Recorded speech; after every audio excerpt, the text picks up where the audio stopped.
36 years before the Battle of Yavin, Ahsoka Tano was discovered by Plo Koon at the age of 3 and accepted into the Jedi Order. She was nearly enslaved by an imposter.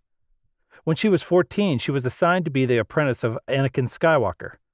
Since she had been granted the rank of Padawan, she had been eager to prove herself worthy of being his apprentice.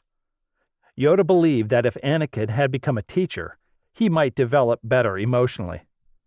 During the next 2 years of Ahsoka's life, she and her master would achieve many things during the war. A few of those things included stopping the Blue Shadow virus, freeing Togruta slaves, and even saving her master on several occasions. She had even fought some of the deadliest people in the galaxy, such as Ventress, General Grievous, and Cad Bane. Tano even had a brief brush with the dark side on Mortis after being infected with it by the sun. She died, but she was resurrected by the daughter. Ahsoka formed close bonds with many members both in the Jedi Order and outside of the Jedi Order. Eventually, she would develop romantic feelings towards Lux Bonteri, though it would never go past a kiss. Near the end of the war, she was 16. Her close friend, Barriss Offee, believed the Jedi Order had become evil, corrupt, and overly belligerent during the war. She secretly planned the bombing of the Jedi Temple. Barriss Offee's bombing of the Jedi Temple caused the deaths of several clone troopers while framing Ahsoka. No, I'm not going to take the fall for something I didn't do. I am ordering you to put down your lightsaber and come with me, now! Trust me.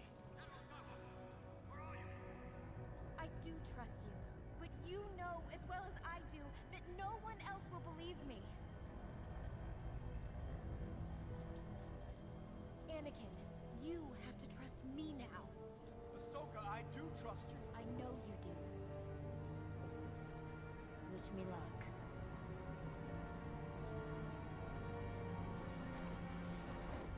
The Jedi Council expelled her from the Jedi Order and turned her over to the Republic for trial.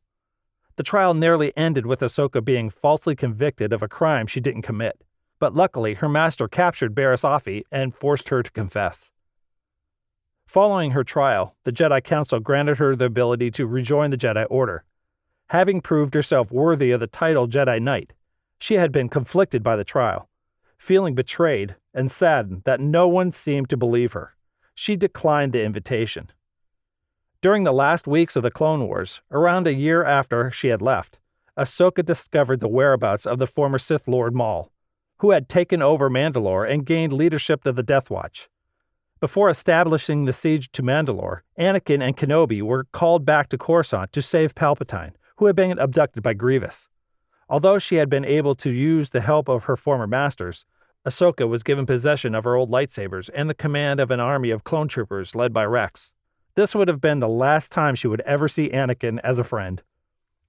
Ahsoka and her allies led the siege of Mandalore, where she engaged Maul in a duel, eventually luring Maul into a plaza where her allies would help trap him in a ray shield. All of the efforts Ahsoka had went through to capture Maul were undone when Palpatine initiated Order 66. This devastating command turned the clones against the Jedi. Ahsoka's command turned on her, except for Rex, who had his inhibitor chip removed. Because of this, she and Rex could escape, faking their own deaths. During the rise of the Galactic Empire, she spent a lot of time on the planet Thebeska and the moon of Radah. Though she had been living her life, keeping her Force sensitivity a secret, Imperial forces under Janeth Pilar targeted the moon, leading to an Imperial occupation. Ahsoka and her new friends began to set up a resistance movement, but some of the farmers were too aggressive. Because of the aggressive farmers, she was forced to use the Force during a confrontation. When she used the Force, the Sixth Brother, an Inquisitor, had been alerted. Ahsoka dueled the Sixth Brother and inevitably won. She then took the kyber crystals from his lightsaber and used them to craft a pair of white lightsabers. With the assistance of the Imperial Senator Bail Organa, she evacuated the citizens of Radah and began organizing a formal rebellion against the Empire. Ahsoka would work with the rebellion as an undercover messenger using the alias Fulcrum. Things had been mostly steady for her until she had discovered Anakin's fate, at which her master had become Darth Vader. As she made her way to the top of the temple on Malachor, Vader had nearly killed Ezra Bridger, but she had stopped him. Vader said to Ahsoka that the Emperor can show her mercy if she tells him where the remaining Jedi can be found, to which she replied, "There are no Jedi," and she said her master Anakin Skywalker could never be the person behind the mask. Vader told her that he had destroyed his former self, to which Ahsoka vowed to avenge his death. Then they began to duel. Not long after the duel, Tano's strength began to fade as Vader continued to blow powerful strikes at her. He eventually pushed her off the temple. Shortly after, she made her way back to the temple. She ran towards Vader, who was using the Force to pull the holocron away from Ezra and Canon. She managed to knock Vader down, slicing part of his mask off. Ahsoka was equally sad and horrified when she saw part of Anakin Skywalker's face beneath the mask. She decided not to leave when the others had. The two engaged in combat once again.